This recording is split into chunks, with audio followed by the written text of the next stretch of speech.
Okay, so we all know remote work has totally changed the game, right? It promised us all this flexibility and freedom. But what if there's a sneaky side effect? Something a lot of us are feeling, but we just can't quite put our finger on? Well, today we are going to dive deep into the really surprising connection between our new work-from-home lives and our gut health. All right, let's start with the big picture. What we thought remote work would be versus, well, what it actually feels like for a lot of people. And spoiler alert, it can get a little uncomfortable. And this slide just lays it all out, doesn't it? On the left, you've got the dream. More time, flexible hours, the whole shebang. But then you look at the right, and that's the reality for so many professionals. Bloating, that constant tired feeling, brain fog, and the crazy part is, the cause isn't just about what we're eating. It's about how this new rhythm of working is messing with our bodies. So that's the big question we're tackling. What is the deal here? Why is this supposedly healthier, better way of working so often leaving us feeling worse? What's the real connection between our Google Calendar and our gut?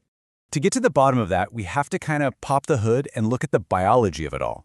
Let's get into what is actually going on inside our bodies when we're logged on and working from home. Just think about a typical remote workday for a second. It's often back-to-back-to-back virtual meetings. This creates a really unique kind of stress. We've lost all those natural little breaks. There's no walking to the next conference room. It's just an instant click. This constant mental on with no clear start or end basically traps our nervous system in this permanent state of high alert. And here's the biological domino effect that follows. When your body is stuck in that on mode, it triggers a low-grade stress response. It thinks it needs to be ready for some kind of threat, so it starts rerouting resources. Blood flow gets pulled away from what the body sees as non-essential at that moment, like digestion, and it sends it to your muscles instead. And the result? It's really simple. Your digestion gets weaker, food doesn't get processed right, and your energy just tanks.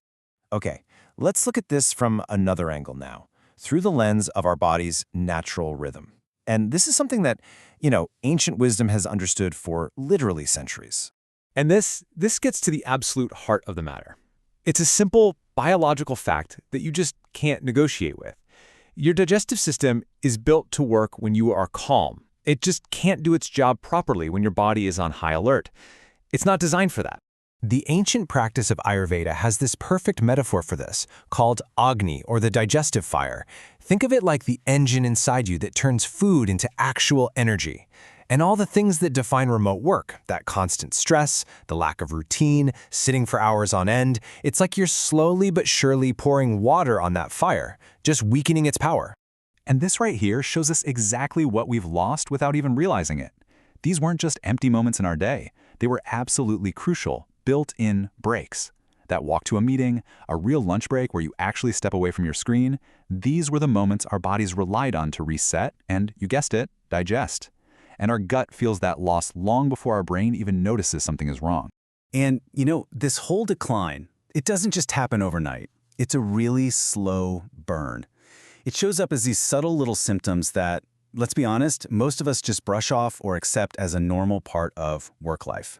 You can almost watch how this all plays out. It starts small, right? Maybe you just feel a bit heavy or sluggish after you eat.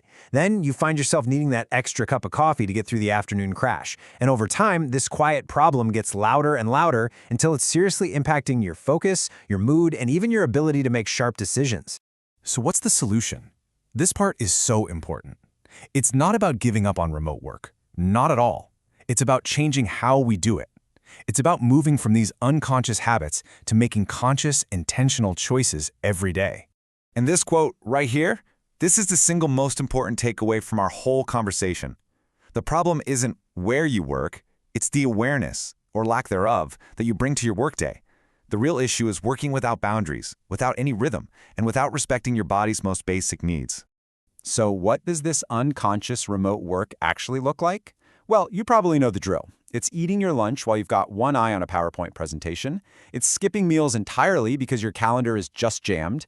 It's sitting for 3, maybe 4 hours without ever getting up, and letting your workday just bleed into your evening.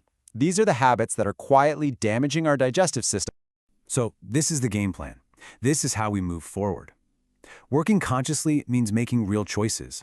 It means treating your mealtimes like they're sacred, non-negotiable appointments. It means building in tiny 5-minute breaks between meetings just to stand up, stretch, and look away from a screen. It's all about bringing a simple, predictable rhythm back into your day. So let's end with this final thought.